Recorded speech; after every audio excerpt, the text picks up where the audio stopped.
you know if I'm. Just so you know, this session is being recorded, not to put you on record, but just so that people, if they miss it, they can watch it later. Sure. Feel free to authentically show up yourself. I know you are representing Bedell Cellars today, but feel free to make inappropriate jokes. Feel free to use profanity. This is not absolutely stuffy ass wine club tasting. Just we're all here to have a good time. All right. Folks, welcome. We'll get to Matt and the wine in a second, but just want to get started with some announcements. First and foremost, welcome. Welcome to the third week of what I'm calling the Grape American Road Trip box. We've gone to what was the first week? Where do we go? My mind is blanking. What was the first week? Left with Charlie. So we're in Michigan first week, and then last week was Texas in the High Plains, and this week we're in Long Island, New York. So we're bringing it all back to the East Coast, and then we're gonna go somewhere. I've known about Bedell Cellars for a long time. I've worked with them over a decade ago at this point, but I have not tasted this one, and so pretty excited. Well, I tasted for this box, but until this box, I was not aware of this particular wine. But yeah, I'm pretty excited to talk about them. But before we get into the wine, and then we also have Matt Rizzo from Bedell Cellars joining us today. And I'll introduce you properly once we get into the wine portion, but just a few announcements real quick. So I need to wrap up the enrollment. The invoices went out for next month. In case it matters, next month's theme is Central European box. But it's really the three countries that I'm really focusing on. So it's Hungary, Czech, and Slovakia. So those three countries, box around those three countries. No Poland, no Polish wine in this box. But yeah, those three countries should be pretty fun. Pretty unusual, maybe familiar sounding grapes, but completely different expression stylistically. It's fun, it's cool. So anyways, in case that matters, but wrap up your invoice. If you want to join, just go ahead and pay that. Otherwise, just let me know if you want to skip a month, just so that I can wrap all that up. Otherwise, I'll be out there chasing all of you tomorrow, and I don't want to do that. So help me wrap up those invoices. Don't really have any other announcement, except for, in case you have not heard, first and foremost, this month is my birth month. My birthday was 3 days ago. So for those of you, with many of you who have wished me birthday wishes, I really appreciate it. But as you all know, 6 Foot Wine Club is committed to donating 1% of its gross revenue to an organization whose mission statement aligns with its values.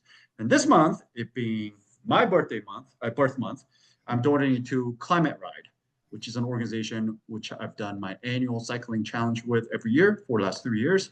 And this year, I'm going to Chile, or I have signed up for a ride in Chile, Patagonia. So I'm going there in January 2026. So all the proceeds, or 1% of our gross revenue from this month, will be going to that. But if you want to donate alongside 6 Foot Wine Club, essentially you'll be helping me go on the bike ride, but also at the same time, they raise money to fight organizations, or to donate to organizations that's fighting climate change. So it'll all be for a good cause anyway. So if you wanted to buy me a birthday drink, instead of buying me a birthday drink, I would graciously like to ask that you make the donation to this organization so I can go to Chile and ride a bike and try to save this planet. That's all the announcements I really have. We also have Matt only for about half an hour today, so I want to squeeze out as much as I can. Does anybody have any questions about any logistics announcement, anything like that next month before we get into the wine? Excellent. Hearing none, let's get into it. So right here, first and foremost, just in case you're joining us now, we're tasting this wine.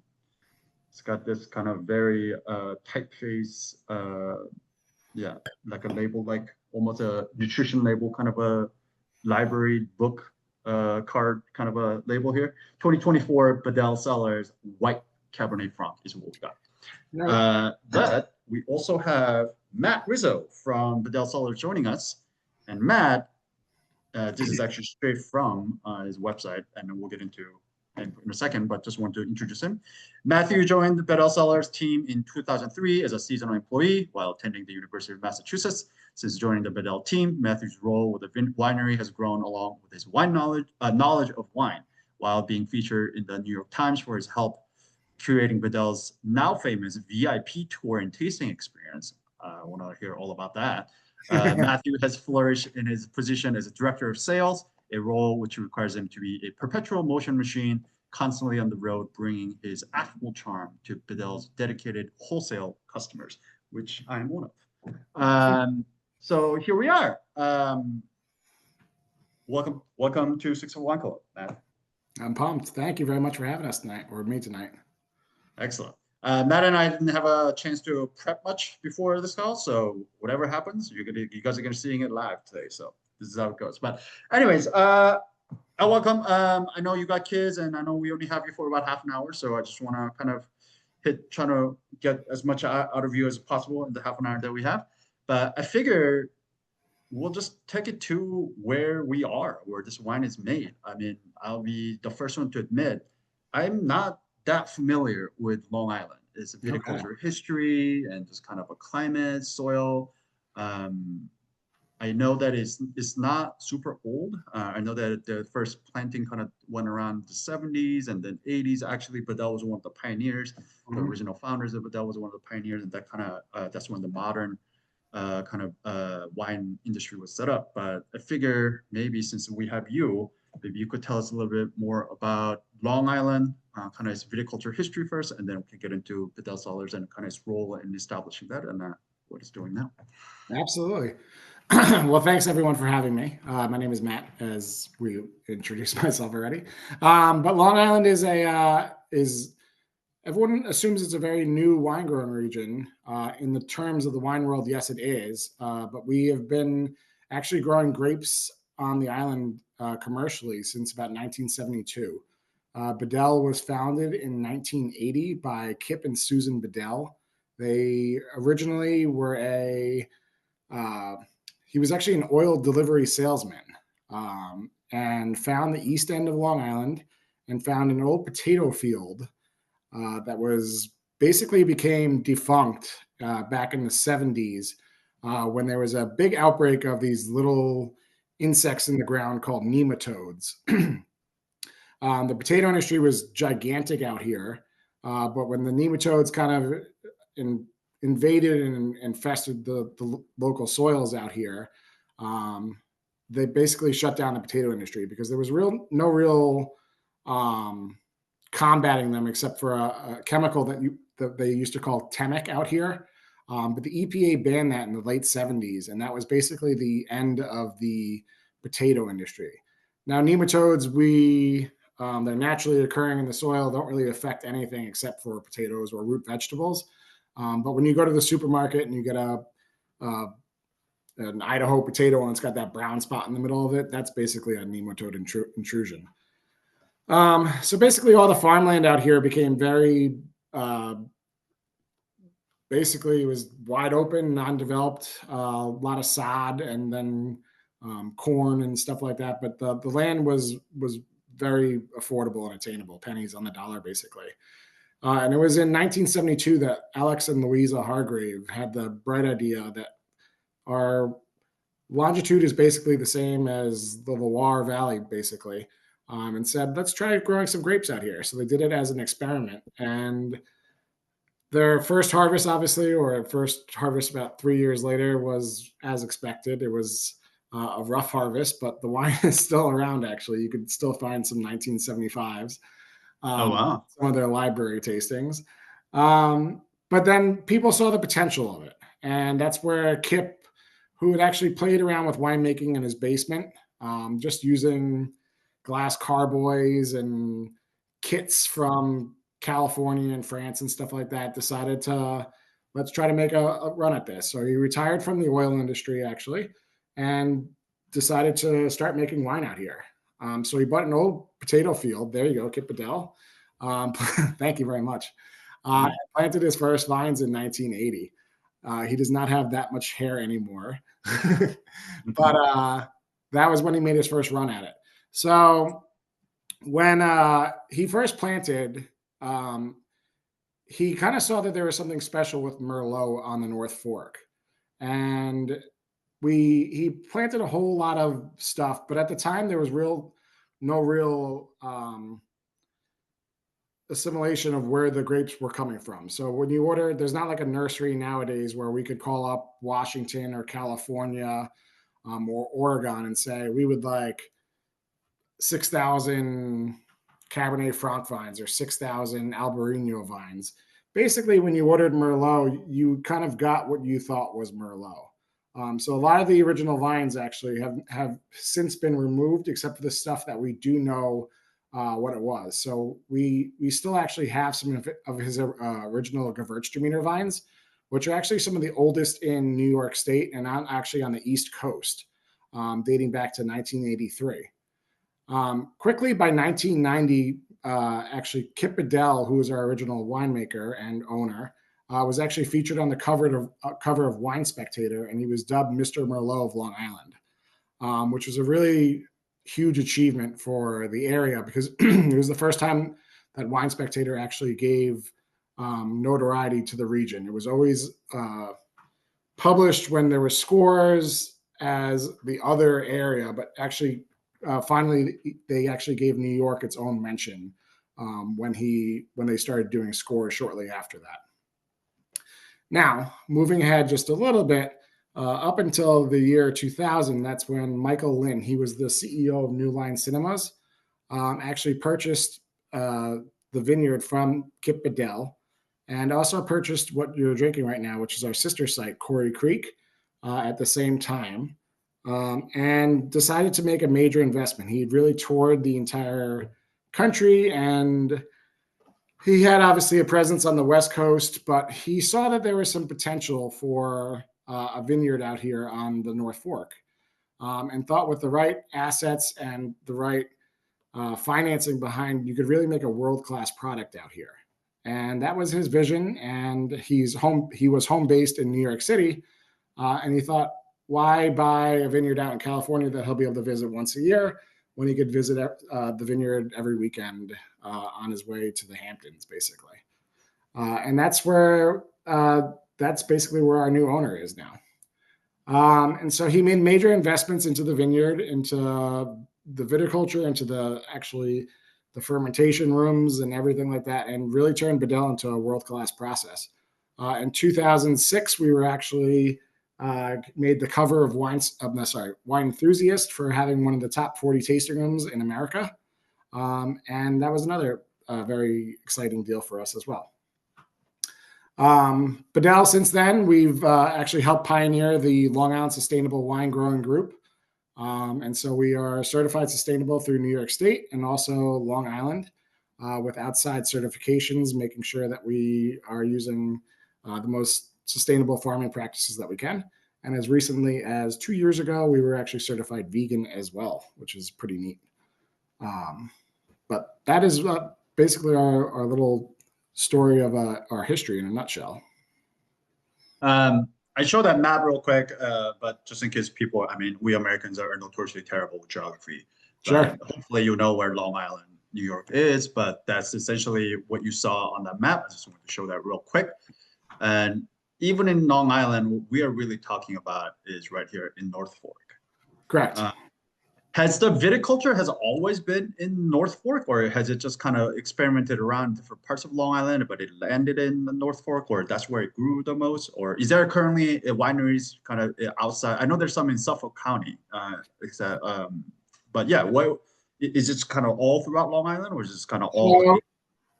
So the North Fork was a very special region, really dating back to the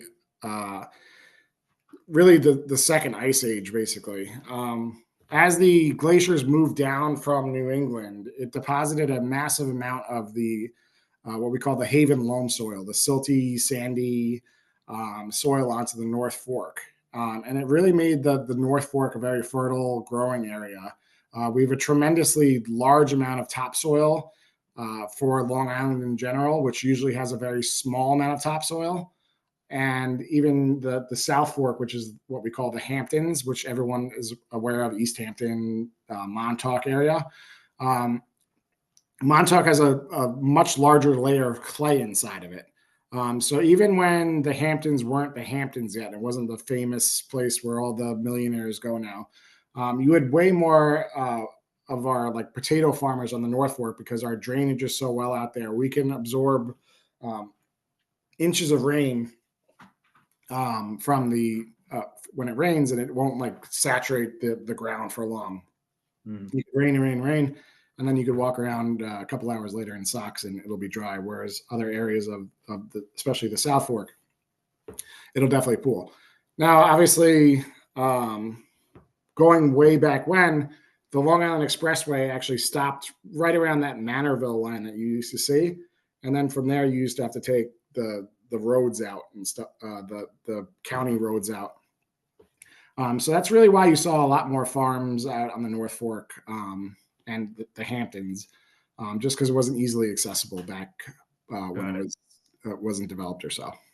And in terms of climate there, I'm assuming, I mean, it is a little bit further up from here, that it is a little bit cooler, but it's still pretty hot during the summer, right? And I would assume, and then there's not a whole lot of elevation here. We're talking about pretty just above sea level, yeah? If you get if on the North Fork especially, on the South Fork you get a little bit more of rolling hills, but on the North Fork, when you get especially east of where you see Riverhead, it is generally when you get to 20 feet above sea level, 20, 30 feet above sea level, that's what we call a major incline out here.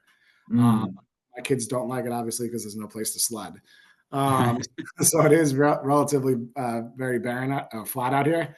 But we do have a very unique microclimate. Actually, the town that we're located in called Cutchogue has actually been deemed in New York State as the sunniest part of New York State.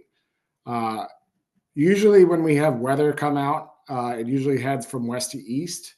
And there's this weird small little high pressure system that's usually set up just east of Riverhead, located on top of the body of water in between the two forks out here. And we call that our little microclimate out here. And that usually actually breaks up some of the smaller cells out here. So as weather kind of comes west to east, all of a sudden my Weather Channel app is always beeping, rain's on the way, and it just never comes. It breaks apart, and it's very interesting. But those bodies of water are very interesting because the Long Island Sound and the Peconic Bay, which is in between the two forks, actually help regulate our temperatures out here. Most importantly, why that's important is it actually stalls our growth in the spring. So as Suffolk County and Nassau County all go through earlier spring thaws and come out of hibernation. As I'm driving around doing sales and stuff, once you get kind of, especially in April, once you break through Riverhead, you start seeing buds and on the trees, and you start seeing flowers further west. When you start driving just for an hour, all of a sudden you'll see that there's no leaves out here, which is a little depressing in April and March when you're driving around. But that's very important for us because it actually staves off, for the most part, our early season frost. And the grapes are very prone to frost damage. Even just a few minutes, like we had actually the year prior in 2023, we had a frost for about 15 minutes at about 6 o'clock in the morning. And we did, lose a little bit of our Sauvignon Blanc and Cabernet Franc grapes that year. But for the most part, it usually does stave away those frost for us. At the same time, it actually does the same thing in the winter for us because our waters are so warm out here. Right now, the water probably 75 degrees out here. As the seasons start getting cooler and cooler, it'll actually do the same thing. It'll actually prevent a frost from happening because the surrounding waters won't allow a frost for us. So it allows our growing season actually to extend a little, much longer than the rest of the island. So, I mean, as you can imagine, it's like a little peninsula essentially within an island. But yeah, like it's essentially the maritime. It's the moderating influence from the water is what makes viticulture possible here. Essentially. Yeah.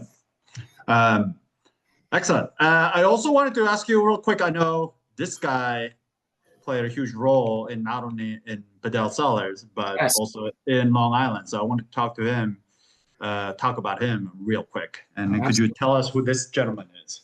So Rich Olson Harbeck, he was our founding winemaker, and he is now our director of winemaking. He's passing the torch to his protege, which is Marin, who actually made the wine that you're drinking. But Rich actually was one of the pioneer winemakers on Long Island. He actually in New York State, really. He worked for Herman Weiner as a intern. He worked all over the place, and actually in the early 80s worked for Bridge Vineyards, which doesn't even exist anymore. It was in Bridgehampton. He was the winemaker there till about 1996, I believe. But actually during those times, he actually wrote the AVAs for Long Island. There's my favorite picture of him right there. Love that picture. Looks like Bob Seger. And he was actually one of the original people to put really the region on the map. Chardonnay was always his focus. Did some beautiful reds and has really expanded Bedell's profile since we hired him in 2009. Works very closely with the Cornell extension out here. One of his best friends her name is Alice Weiss. She actually runs the horticulture chapter out here, and is not afraid to experiment with a lot of different varietals. So Bedell, up until 2009, we probably had, I'd say 9 different grape varietals. And now we're probably at about 17. 17 different varietals on about 80 acres. That's a tremendous amount of fruit, but he works very closely with them. We are trying stuff to see what particular grapes grow out here successfully, what we could grow. We've had some home runs, Malone de Bourgogne, Albarino, the Verdejo, just some of these coastal varietals that he's like, they're growing in other regions on the coast. Why not try them here? We've had a miss or two with, for instance, clone of Syrah that makes a beautiful rosé every year. But he's really just brought a tremendous amount of wealth of knowledge to us. And really one of the neatest things that he's done for us is in 2009, we actually started making or fermenting all of our wines using a wild yeast culture. And that was his kind of, on a commercial scale, it's a big deal. It's winemakers, there's really, I guess the way you could say it, there's not 2 types of winemakers. Rich is really an outlier. There's the artist and then there's the scientist. Rich, I can 100% attest, is the artist. And every single year we do this culture ceremony in September where the first juice comes in. It's usually Pinot Gris or Chardonnay, the juice that comes in, and we'll do this giant starter culture that every employee that actually works there brings in a little piece of something from the North Fork. So people are bringing in flowers, they're bringing in vegetables, seashells from the beach, water from the Peconic Bay. Our vineyard manager has this arrowhead that she found in the vineyard years and years ago that always goes into that. And we start this starter culture basically as a wild yeast starter culture. As I was mentioning, most winemakers like to have everything done in a controlled manner where they buy a yeast that's developed in a laboratory in California designed for Chardonnay. You add a half a cup to your tank and voila, you have wine in about 2 weeks. Rich does things naturally. He likes the grapes to really express what they're going to do. And so every single year, our culture is going to be a little different because depending on the weather, your culture has to be tolerant to what the weather conditions are. So if we have a hot, sunny, dry year, our yeast strain has to be tolerant to hot, sunny, dry conditions. If we have a cool, cloudy, maybe more wet year, those yeast strains are going to be more tolerant to cool, cloudy, wet conditions. So as a winemaker, as I said, most of them like to do things that are in a controlled manners, and they know what they're going to get. Rich likes to really let the grapes speak for themselves. And I remember the first year that he came on board. 2009 was the first one that he came on, but 2010 was his first full harvest. And I remember his 2010 Viognier, and that was really the first year that I saw his wild culture. Our Viognier came out with probably finished out at like maybe had like 4 or 5% residual sugar on the back of it. And we've always done wines dry here at Bedell, but his wild culture just couldn't finish the Viognier for some reason. And I remember tasting it when he first bottled it and being like, wow, this is like, I don't know if like I'm loving like the residual sugar off the back of it, but it was very raw and it was bottled in March or April or something like that. And by the time that it sat in the bottle until like July, it rounded out and it was warm and sunny out. Excuse me. And you took your first sip and you're like, wow, this is like complete. It's so round and it's so like, it just, but God bless you. And it just really showed a beautiful like elegance. And I was really wowed at that like moment. I was like, that's pretty cool. And like, it was just like the wine wanted to stop and it didn't want to go any further. And I was kind of blown away by that. So Amazing. I always knew Bedell was kind of the pioneer in the quote unquote natural wine movement, minimal interventionist movement. You guys were kind of like the godmother of that school of winemaking on the East Coast. But I had no idea you guys were that big of hippies. I didn't realize you had a fucking sourdough mother starter ceremony every September with everybody bringing a little piece and throwing in there. That's wild. That's cool. We actually had a restaurant in New York City called Bar Carvo that used to not buy it from us. We used to give it to them, but they used to actually make sourdough with that, with the culture. With that starter. Yeah, that's cool. That's funny. Yeah, I mean, I've heard Andrew, who sells me this wine here. I remember him telling me about like having seashells in the mother culture, having like sea moss and different shit. I'm like, what are you talking about? Like, this sounds wild. But now I get it. Excellent. Well, enough talking. I definitely want to taste this wine with you and just kind of want to get a chance to see what you think of it, kind of what pops out. And I also know that Bedell has a kind of different lines, and we didn't get a chance to talk much about Marin, but maybe you can incorporate some Marin and then Marin's influence and her starting this line of wines within Bedell Cellars, the small batch series. And then, so yeah, let's talk about a little bit about small batch series and what this wine is, and then let's kind of taste it and see what we should be looking for. All right, yeah. I think the easiest way to start with the small batch is what you just mentioned with Marin. So Marin actually started in the tasting room as well, and that's another neat thing about Bedell Cellars is that we are all really homegrown talent. Marin probably started in about 2008 without having my tasting, without having my bios next to me. But she started in the tasting room. She actually went to Johnson & Wales in Rhode Island and had her certifications done up there. But Marin, she started in the tasting room and then kind of got tired of the tasting room, as we all do. And we put in our time.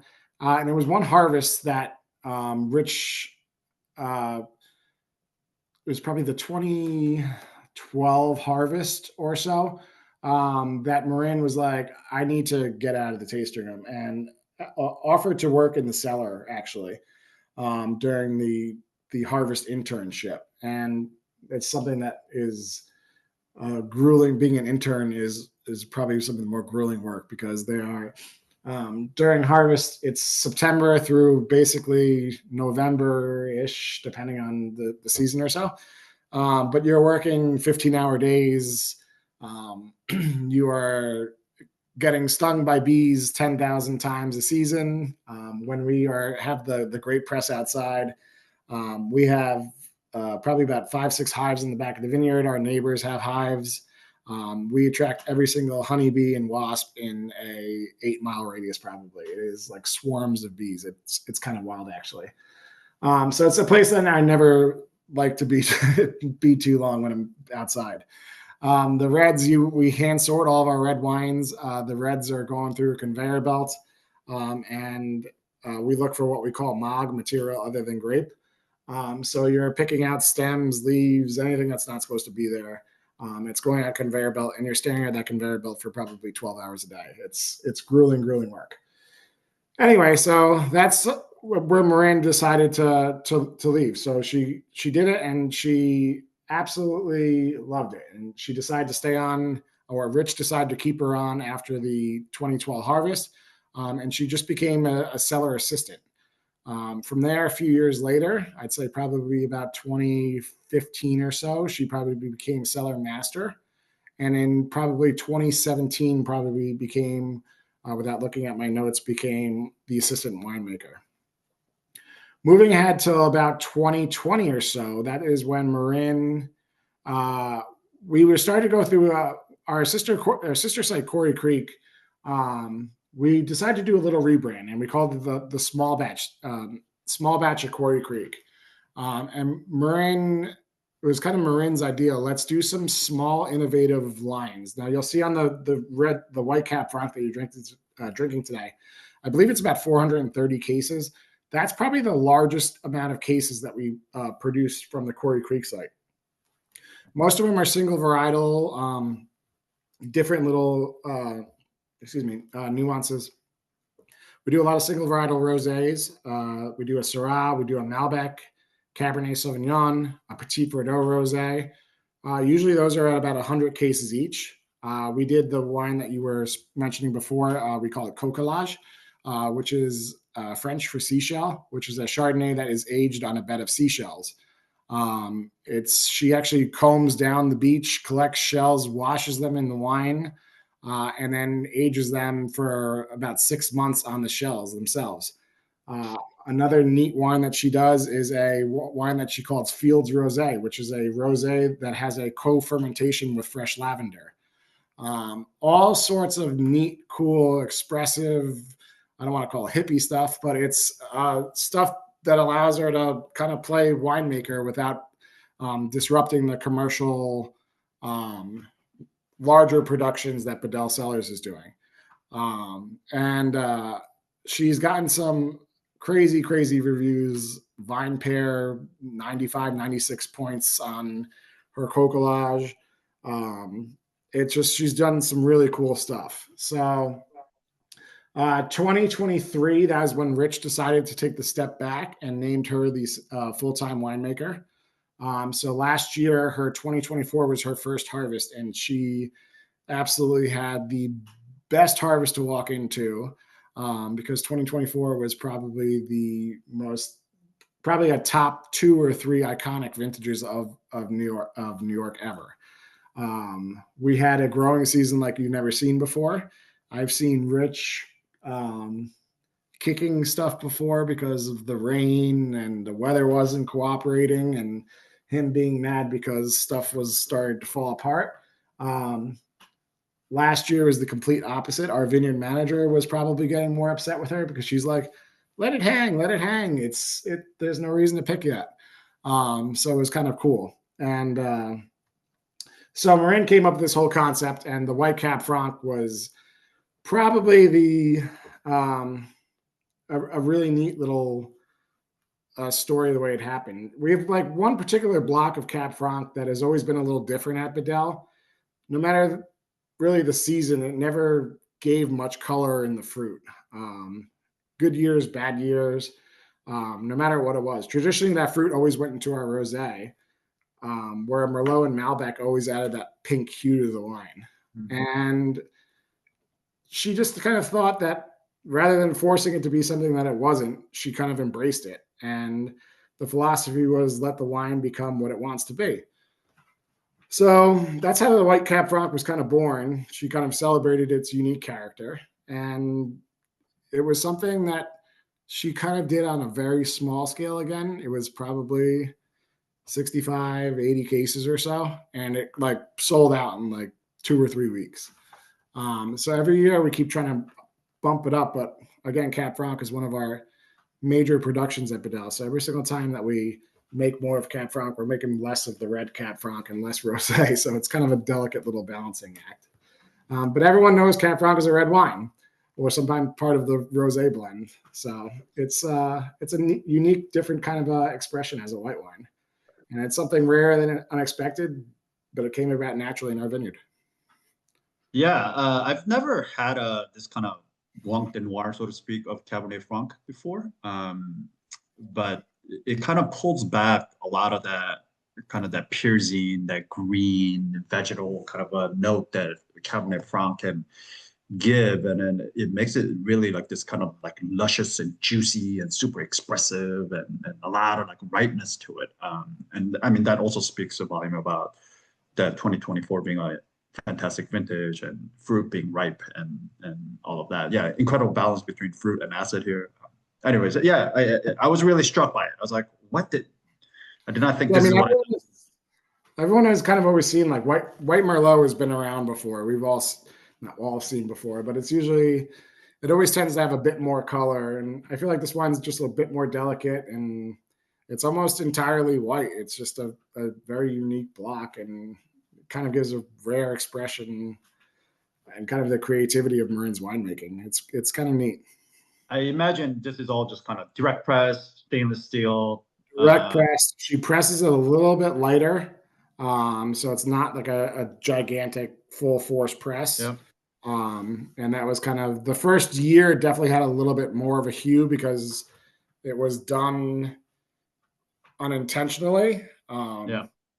But now that we're intentionally trying to do it, we don't press quite as hard now, and so Yep. we're not really getting those skin contacts from it now. Yeah, so get the juice off the skin right off the bat into stainless steel. I'm assuming from there, just straightforward fermentation, native yeast, that mother culture you were talking about. Let it ferment out dry. And then I would assume it doesn't spend that much time aging, maybe a couple months in aging. Yeah, probably about 6 months. We usually have it out by April. So. Okay. And then filter, fine? Yes, it's done fine filter, yes. Okay, so it is filtered and fine, and then bottled and probably shipped out. So Correct. all done in stainless steel, which also makes sense. Like I sense a little bit of this kind of like a dissolved CO2 in here, little spritz that's in here, Sure. which keeps the wine even more refreshing. And Yeah. gives it a kind of textural component to it, which I really like.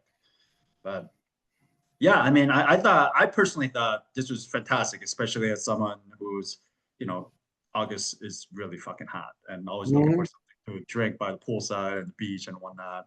For sure. That this is exactly that. While Mhm. put it in the chiller, not think about it, but if you want to really sit there and think about it, you're like, wait a minute, this is a red grape. Where's all the piercing? Like, why isn't there any piercing present? What had to be done, in order for to pull back that piercing? And there's acid here that could balance, but yeah, and all at clocking at 11.4% ABV. I was gonna say 11.5. 11, I was off the top of my head. It was 11.5. Yeah, You can take it any time of day, and it's not gonna get you. And it's, as you said, it's a porch pounder. It's an easy, fun drinker. So it's bright, amazing, really good freshness, crisp, vibrant, and it's got its own distinct personality. It's pretty cool. Yeah, it's cool. At this point, I know we're already over your half point, so I want to give opportunity for folks to ask you any questions. They're cooperating, so as long as I don't hear them, I will let you. So. Yeah. I did see a question in the chat box from Sara. It's a question that seems like such valuable real estate. Is there any threat or limit to the growth of vineyards with all the vacation homes and tourist areas nearby? Excellent question. So Bedell Cellars back in 1987 actually sold our development rights to the New York State, meaning that we have forever farmland. Why that is very important. We have lower taxes, which helps us actually sustain our product in the ever-growing region of higher taxes out here on Long Island. It's crazy expensive to grow grapes out here, but that actually helps us grow. Now, let's say that our owner decided one day to pull the plug on the vineyard and sell to a developer. That developer would actually have to pay back taxes from 1987 to 2025 to actually turn this land back into commercial land. There are about 4,000 acres on both forks that are actually deemed forever agriculture now. It would be financially or fiscally impossible to to do this. There's also another program out here called the Peconic Land Trust that buys up land from former farmers that fell out of their fell on hard times or whatever it is. But it actually goes to preserving land forever so that it can't ever be developed. And then they actually can sell the land to new farmers. It's not just grapes. We have a gigantic, diverse amount of crops that we're growing out here. Everything from grapes, corn, apples, peaches, corn, sod falls under that. There are some CBD or hemp farms out here now. There's actually a tobacco farm in Orient. We grow a really diverse amount of crops out here, and they are deemed basically forever agriculture. That's amazing. Mm-hmm. Wow. Any other questions? I got a question. Sure. I mean, this is true. Every time I speak to a winemaker or anybody from works in a winery, it's always, and I'm noticing that's the consumer and it's somebody who sells wine every year and seeing that vintage difference. You know, the climate change is forever affecting every region around the world. It's not just one region or another. Are you seeing that effect in Long Island? How is that? What kind of threat is Long Island facing? What are some threats and perhaps even advantages that Long Island may have? So we're kind of seeing the exact opposite of what other regions are seeing. Climate change seems to be helping Long Island out. When I first started in 2003, I remember them picking Cabernet and Petit Verdot, hoping that it would have that couple extra days of a warm day or a sunny day to help ripen that end of harvest by like Veterans Day, Thanksgiving, late November. And now we seem to finish harvest a week, maybe Halloween seems like it's late for us now. Maybe we're a week before Halloween now at the very latest. So we're seeing more days of warmth during the growing season. And we seem to be on because of the warmth, our growing season has shortened for a good way. We're not waiting for everything to fully ripen. It's ripening in a quicker amount of time now. So where other regions obviously are facing wildfires, droughts, and stuff, we seem to be settling in this. It seems to be working out for Long Island very well. So we're a very unique, I guess, little area out here.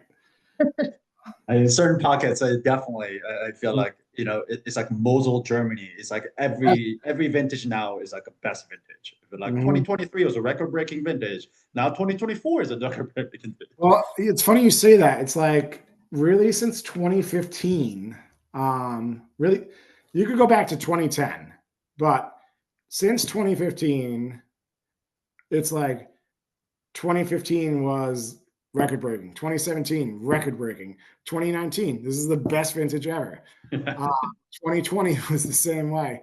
2022 was like, oh my god, this is the greatest vintage ever.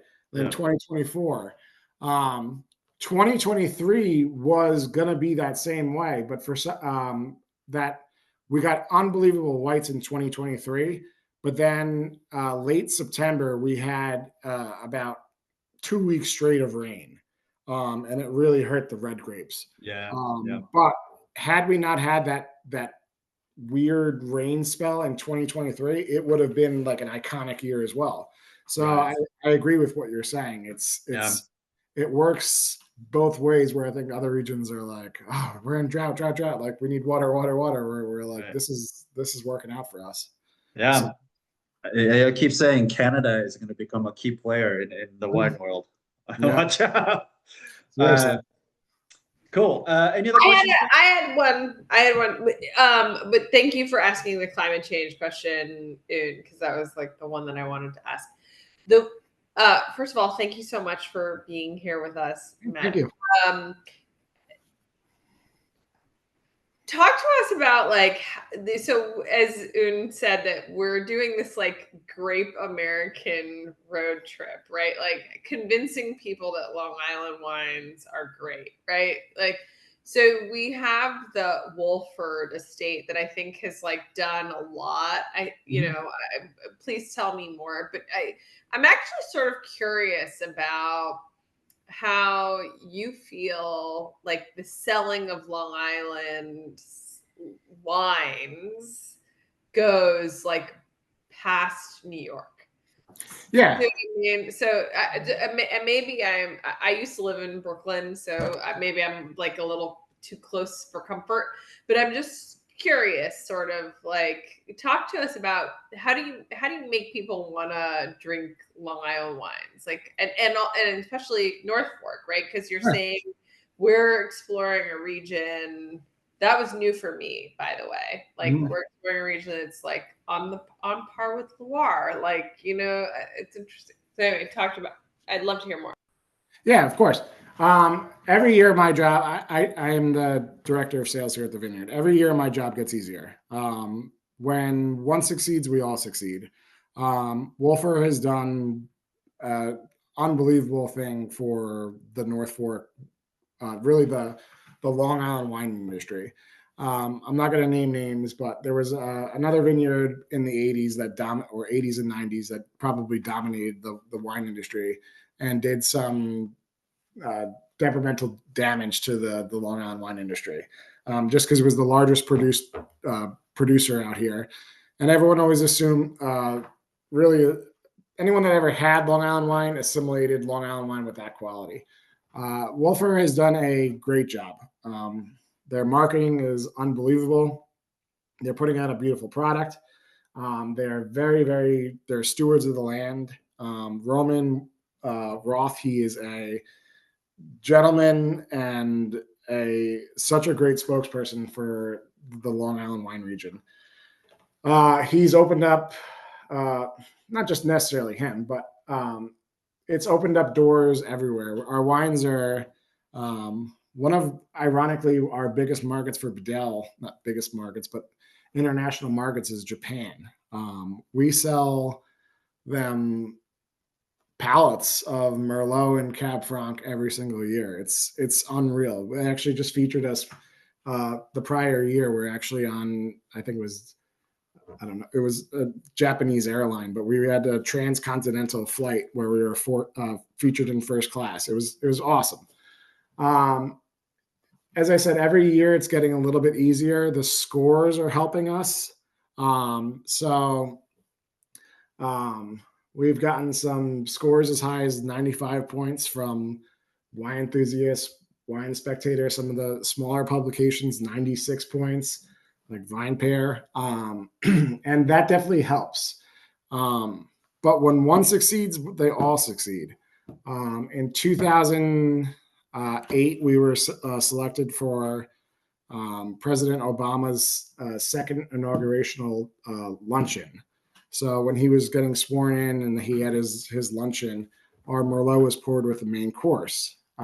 That was like chaotic when the New York Times broke that our wines were being poured for his luncheon. It was like chaos. We sold through an entire vintage of Merlot in probably a week and a half. Especially Merlot in this country. That's Merlot, exactly. Yeah. It was paired with an American bison, and actually Chuck Schumer was on the planning committee, and he's like, I want something from New York State on. So he was actually the one that was instrumental in all that. Love it. But as I said, like, we were going in at like 5:30 in the morning and staying till like 8 o'clock, packing up UPS orders, shipping them, I mean, all over the country, but all over the world, really. People were buying them in other countries, and we were charging them like hundreds. Shipping internationally is like insane. Shipping wine across the shipping internationally, it was like a couple $100 to ship like a case of wine, and there people were just buying it, and we're like, all right, we'll do it if you're going to pay for it. But as I said, the growing seed is when one succeeds, we all succeed, and the quality of New York wine has really changed so much over the years, where I really feel like there was an identity crisis for years and years and years. First, we were trying to be like French Burgundy style wines. Then in the early 2000s, everyone was going like big, heavy French oak in the early 2000s. And we just had this like identity crisis. And I'd say around 2010 or so was when everyone really started like embracing the Long Island kind of style wine, which is low alcohol, fresh, clean, crisp. All of our whites, really, with the exception of two different wines that we do, one that's our flagship white called Gallery, and another one that's a Verdejo, only see oak in our for our whites. Everything else is done stainless steel. The wines are so like aromatic and clean and bright, putting them almost in oak kind of they battle each other. So we're just trying to keep everything clean and honest, and I think that's really the major shift, is that everyone has kind of embraced that, and also the low alcohol. I think everyone is really embracing as well. So big change. Yeah, I mean, first time I came across a Bedell was 2013, so also over 10 years ago. So before Marin was making, I mean, she was an assistant wine, or I guess a cellar master at the time. It was just in the cellar. But when before she came on as a head winemaker, then I didn't taste it very often, but I tasted like a few vintages and a few vintages. But you guys, stylistically, like it just got better and more refined every time that I tasted. And I feel like you guys also found, and maybe this is a Marin's influence coming on, this almost like became bold, even bolder than before in terms of like experimenting and putting out new stuff and figuring out really what works. And I give you a lot of props for that. You know, it's so easy to fall into traps of what's popular, what sells, especially, you know, going back to Liz's question, like when you're in a place that I feel like that is not maybe super established. Maybe it's much easier for marketing reasons to hold on to something, make something that is very easy for people to understand, have a reference point. But for you guys to continue to put out things like white Cabernet Franc, Seashell Chardonnay, you know, like things like that from places like North Fork, Long Island, I think it's ballsy, and you know, I give you a lot of props for it. I think it's great. It's funny, like as you just mentioned, but it's trying to be something that you're not. But like I had like, I think it was like for Christmas or Thanksgiving last year, I opened like a bottle of like 2005 Merlot, and I was like, this is delicious, but it still has too much oak 20 years later. I'm like, it still hasn't blown off yet. And it's just kind of, it's wild how proper management, ownership, and also winemaking directions take you in these different directions. Yeah. And it's neat. And now I feel like everyone is embracing that Long Island mentality. Like for years, we always used to say like, when we would go out and sell wine, this is a Provence style rosé. Yeah, exactly. It's like, this is our Long Island rosé, like, and it's uniquely different, and it's crisp and refreshing and bright and low alcohol, and it's what we are now. So that's dare I say, Long Island is growing up. You guys are no longer teenagers. So you're settling into your own identity, knowing who you are. And so it's kind of wild. So I mean, this is our 45th anniversary, and it's kind of neat to see that we've been doing all these years. So amazing. I've been here for over half my life, and my wife just mentioned that the other day, and I was like, it's kind of wild, actually. I mean, that also speaks volume about the place, though, when it keeps you there for that long. Absolutely. I'd say the majority of our employees have been there for, we have a fantastic family to work for. So it's everyone that's been at the vineyard. I mean, I could say has been there for not everyone, but the majority of like us senior staffers have been there for over 15 years. It's kind of wild. Amazing. That's great. Mhm. Has everyone tasted? It sounds like Liz obviously has had Long Island wine before. Wolf Estate is probably another very well-known one. But has anyone else had Long Island wine before? Is this your first time? Look at that. Your white Cabernet Franc serving as a reference point for Long Island wine. You guys want to give Matt your feedback or whatever you think about the wine? Yeah, you could take the gloves off too. I like it more than anything we had that entire Finger Lakes month. So you are totally beating the rest of the region. I love that. Take that, Finger Lakes. Love it.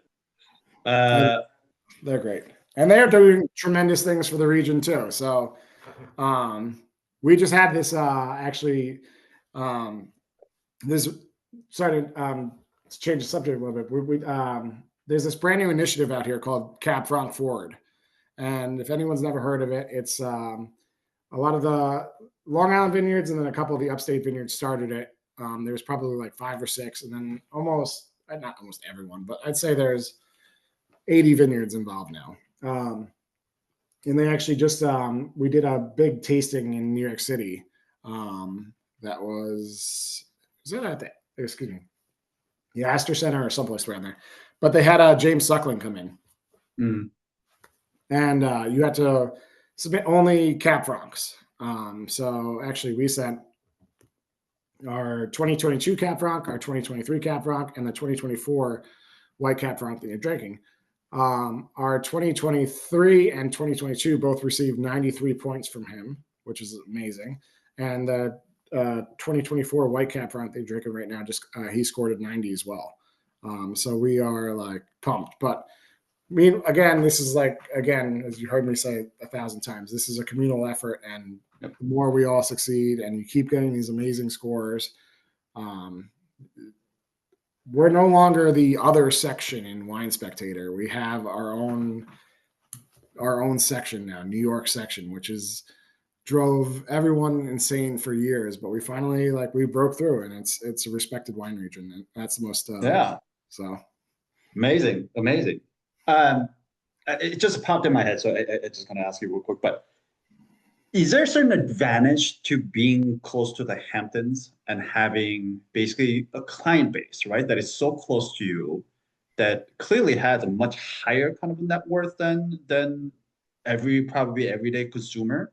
It's a double-edged sword, because a lot of them drink what they know. Yeah. So when they go to a restaurant, they want their Whispering Angel, or they want their donut, or they want what is supposed to be seen in their hands. Right. So it definitely is a double-edged sword. However, really since COVID happened, we've seen a dramatic shift in our second homeowners from New York City and elsewhere that have moved out east, supporting local like we've never seen it before. Really, 2020 and 2021 we've seen dramatic growth, where it's hard for us to keep inventory in stock now. I mean, we're finite. We're growing. We're a 100-acre farm growing on 80 acres, and so without buying other fruit and stuff like that, we're stuck basically with what we're producing. And it's really 2022, 2023, 2024. We sell out, seems to be every single year. And as a salesperson, I hate that, but I mean, I love it, but I also hate not having product to sell. Yeah. It's a neat problem to have, but it doesn't hurt when you have celebrities come to the vineyard and stuff like that. So yeah, of course. Sign cool. Stuff like that. Yeah. Of course, I got to take a picture, put it up on the wall. All right. Well, folks, any any questions, anything else? Comments, statements, feedback about the wine? How was your first introduction to Long Island? Is this what you thought Long Island wine was going to be like? I'm sorry, but your thing about Whispering Angel like had me Hilarious. cackling. Because it is.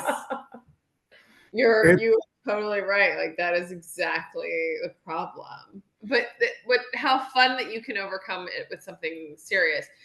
I actually wouldn't mind if you would give us a little bit of what you're thinking on the notes here, because I mean, obviously, like this is what's great about this is that it's so low ABV, but we're trying to figure out like, is it that we're just It's so versatile. Like we have multiple cheeses of different categories, and they all like it made the wine taste completely different, but they all worked. It was really impressive. It was great. And is that the florality? Is that how you, when you talk about this and you try to sell it, is that what you say, that it's? I always comment on its aromatics, and it's like whenever I describe it, I always say it has like surprising like freshness. It's just it's very vibrant. It's very, as Woong said, it has like almost that little bit of like effervescent to it, but that's really the acid playing a little trick on your tongue. So when you're saying you're eating it with cheeses, acid and cheese, fat and acid, there's nothing better. That's the chemical reaction going on in your mouth, that the acid's cutting through the fat. And that's what you want in a wine. When you're eating the cheeses, that's going to give you like all those fun, really the fun little flavors that are going to happen. I mean, to me, it's a really neat, something different. It's just it's pretty. I don't know. It's got a lot of fun. I think it's like I said, it's super fun. This is also the kind of wine that makes me realize how much when you're making red wine, the skin contact gives to the wine. You know what I mean? Like when I think of Cabernet Franc, like white peach is not what comes to my mind, right? Like it's like that kind of rose petals, sometimes so much piercing that it almost gets to that like jalapeno kind of freshly cut grass kind of territory, tart cherries and all of that. But this is the exact same grape, except nothing on the skins. And here, like I'm getting all the orchard fruit, right? Like I'm getting peaches, I'm getting like some apricot here, but like really good acid. Almond too. It's like yeah. There's some oxidative pink here too. Yeah, it's great. It's cool. All right. Well, again, I'm not trying to kick you off, but I know we've gone way over your time, so I just want to give you an easy out if you need to go. But you're more than welcome to stick around if you want, Matt, and hang out as much as you want. For 5 more minutes, and then I'll probably go check on these little monsters before they're probably sleeping. Well, in that case, I always like to wrap up. Your flavor was that it has an effervescence. My every glass I pour has little bubbles in it and stick around for a long time. Was that part of what Marin wanted to do? I feel like that's kind of almost an underlying theme in all of our wines. They all tend to have, especially when they're this young, they always tend to have that little playful little bubble on the tongue. I don't know if it's what she means to do, but it just I don't know if it's just the lower alcohol and the higher acid they tend to do that, but it's interesting how that always seems to happen.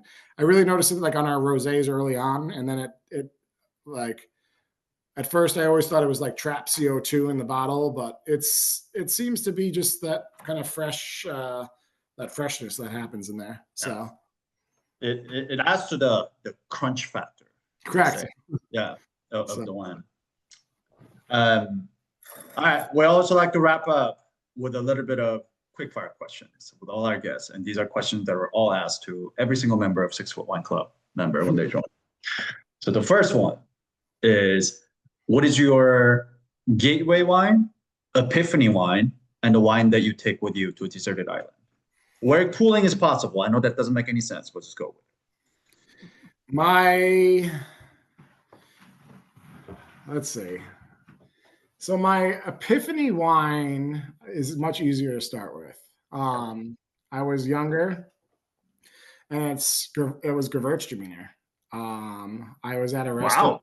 and I remember it was the first time that we did not we, but first time I actually attended a wine dinner, and the chef hit the pairing so spot on that when we were just talking about the wine and cheese and the fats and the acids and everything like that, it was a crab cake, and it had some kind of aioli sauce or something like that. But you took a sip of that wine, and then you had a bite of that crab cake with that aioli, and it was like a saliva burst in your mouth. It was the first time that I ever had that like chemical reaction to the wine. And I was younger too. I was probably like 23 or 24, and I was like, wow. I was like, this is it. Like this that drove it home for me forever. And I'll never forget that. I was at the Frisky Oyster crab cakes and Amazing.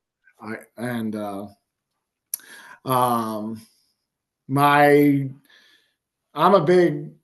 could drink reds anytime. There's this red from California that I love called Trilogy. It's a neat little red for me. I think it's just because I'm used to it, and it's always been a special part of my family's tradition for special holidays. That's always a neat one for me. And then Cab Franc for me is like, I'll bring that anywhere. I mean, I love Cab Franc, so whoever's Cab Franc it is, it's good by me. So Cab Franc is your desert island wine? That is bold. I don't know if it's like desert island wine, but it's like something that I could just drink. It's so good with food. Yeah. And it goes with everything. It's like any particular region that's your favorite for Cab Franc? I mean, I'm not gonna say Long Island just because of Long Island, but no, it's interesting to try them all. It's I mean, some from the Loire are awesome. Even some from upstate are great. So it's neat to try them. I don't want to see anyone. All right. And if you had a metaphorical billboard where millions, potentially billions of people drive by it every day and look at it, what image, what words, what phrase, anything you want, you can put on there. What would you put on there? Drink more Long Island wine, but Bedell does pay your rent. Long Island wines are cool. If there was a metaphor thing that I could put on a billboard, I don't know. Let's circle back to that one. Give me a second about that. All right, that's all good. I mean, that's really all those are too. I mean, the last thing is, is there a favorite wine or non-wine related? Is there a favorite book or the book that you have gifted the most? I love the Kevin Israeli books, but there's not a whole lot of, my wife is only kind of into what I kind of bring home. So, there's not a whole lot of books that just the Kevin Israeli books I think are just the best for entry level, like explaining the wines to everyone. I think that's a fair assumption almost on everyone. Okay. So, all right. That's all I got for you. Do people have any questions?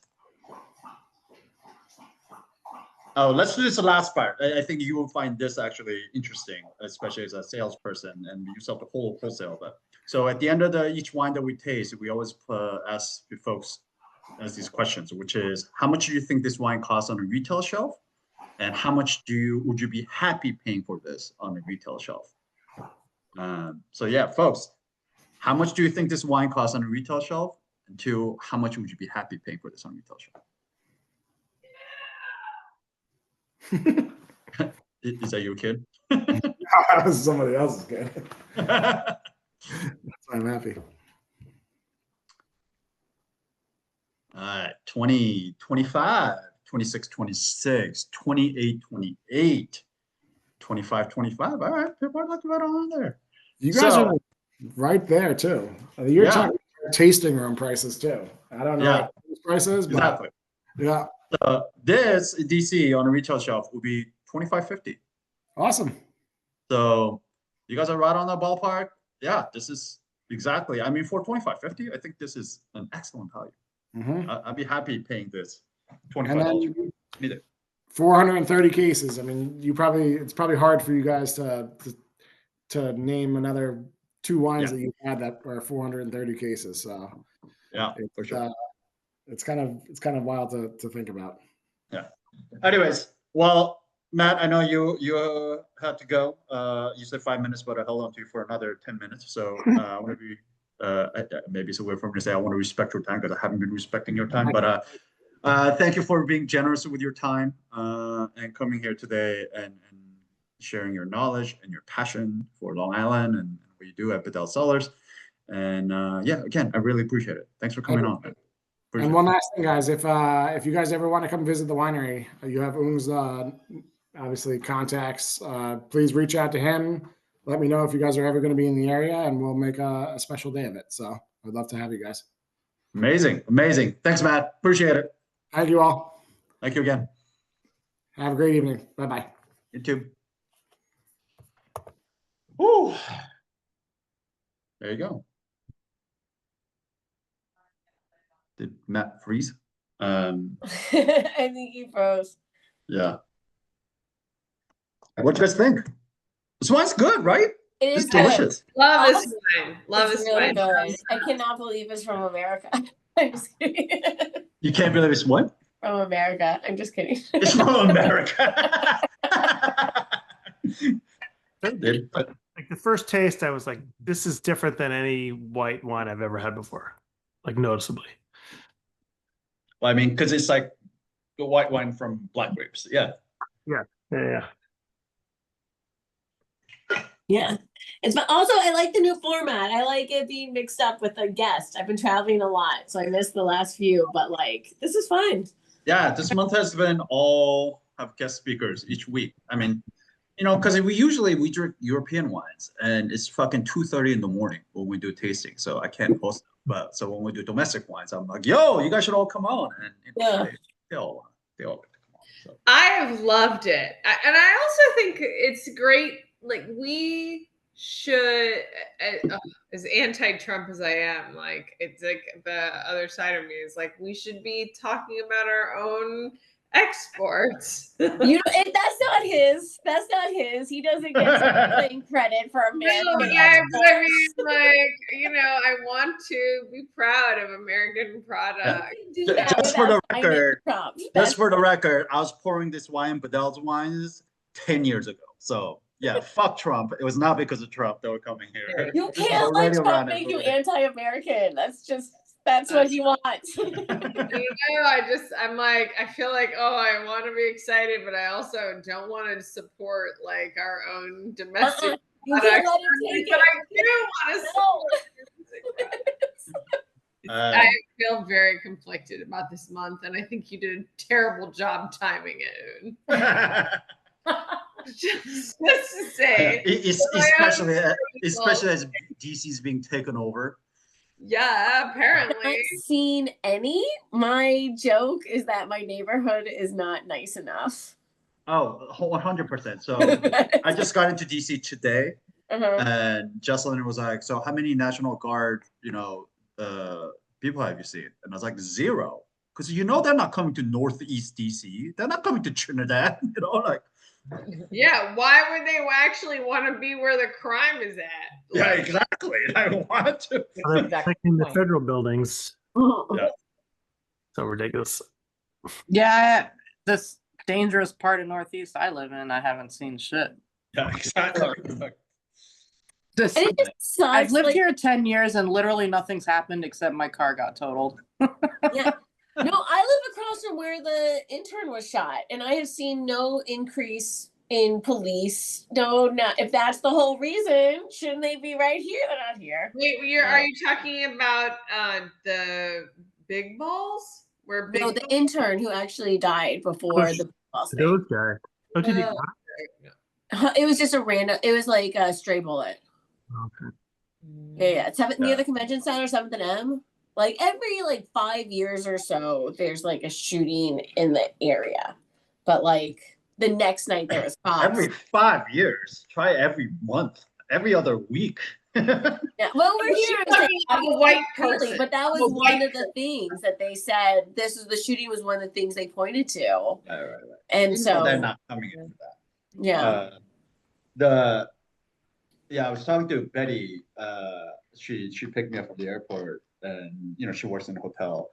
So she was talking to one of the guests that came in was in a military outfit, or one of the person who came into the hotel was in a military outfit, just like a jack dude. And she wasn't trying to engage and blah blah blah, but they got talking, and then it's like, yeah, what are you in DC for? And he was like, it's like a 30-day job that I'm doing here. It's like, oh, okay, I'm not gonna try to get into it. But he's like, but anyways, they got into a topic, and at some point, basically, he said it, but just so earnestly, like truly believing what he was saying. But he's like, yeah, we're all in here, DC, to provide protection. Like, don't you feel safer now? And she was like, no, absolutely not. Like, people are fucking terrified. Like, do you see me? Like, I'm a fucking Mexican woman. I don't want to go out there because I'm fucking terrorized.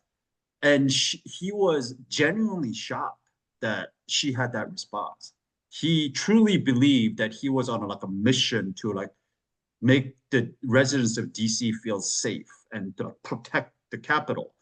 And I was like, you are a Black man serving in the National Guard. Like, how much Kool-Aid did you have to drink to think that this is what you're doing? Like, what? Yeah, it's wild. All I can think of is Blues Brothers. We're on a mission from God. Yeah, it's wild. yeah. It's crazy. Like last weekend, like usually I hear a lot of people. Like I'm old, but I'm on a main street. I hear a lot of people going out. Dead. It's just so quiet. Like streets are empty. It's a real. I heard that the Also, restaurants are suffering right now. Like just the volume has died down. It's the restaurant weekend. No one is going out. Like it's no busier than usual because no one is going out. I did my part. I went out Monday, Tuesday, and I'm going out tomorrow. I love that you took one day off this week to come to this tasting, Sara. But you can't order Uber Eats because the guy will get arrested on the way there. Yeah, right? Other thing that's insane. God, yeah. But I said this. I mean, this is yet another proof, right? Like, look at how much time we're spending, energy we're spending talking about this. But really, all this is a fucking distraction, right? Like to take the attention away from the Epstein files. The Epstein files, the fucking inflation. Exactly. Like, oh, I disagree. I think it's a distraction. I think it's a pretext. I think they are just waiting for somebody to set a foot wrong, and then it's no longer 30 days. It is 6 months, and now it's not just. I mean, that's all fine, but why are we not talking about Epstein files? That's the thing I'm worried about. But like, why are we not talking about Epstein files? Who cares? Who's talking about this? He's gonna take over all these cities. I do not care about. Yeah, the whole thing is like I'm with Sarah. Like the whole the Epstein files were the trick of the trick of the trick. Do you see what I mean? Like we all get distracted by the Epstein files. Like he was like, oh, let's get the libs talking about Epstein files. It doesn't matter if he's in there. Like, they're not gonna believe it. There's nothing about him in the Epstein files. That let's just be clear. And so the thing I don't give a shit about him. He was mentioned a bunch of times. Does anyone not think he went to Epstein's private island and had sex with the girl? But it doesn't matter. It doesn't matter. He's Teflon Don. He went. He could be on video getting pissed on by a minor, and nothing would happen. Yeah, exactly. The whole it does not matter. We're destroying our democracy little by little. And we're going to take over our cities. Like I'm sorry, I'm a broken record on this fucking fun adventure of our own. But like, this is what they do. I keep